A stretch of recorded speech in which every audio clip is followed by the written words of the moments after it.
పిల్ల నీ చెయ్యి పట్టాలని నల్లని సీకట్లో ఒకదాన్నే కూసున్న దిక్కులేని పచ్చినయ్యి బావా నువ్వెప్పుడొస్తావని ఏళ్ళైపోతుందే పిల్ల ఎన్నెలొచ్చింది మన బతుకులా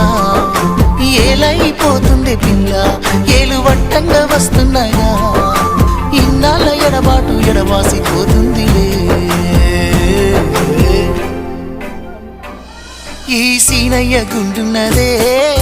సినదారా నీ కోసము ఈ దూరాన్ని చెరుపుతూ తీరాల తెగిరింది అందాల ఈ మానవు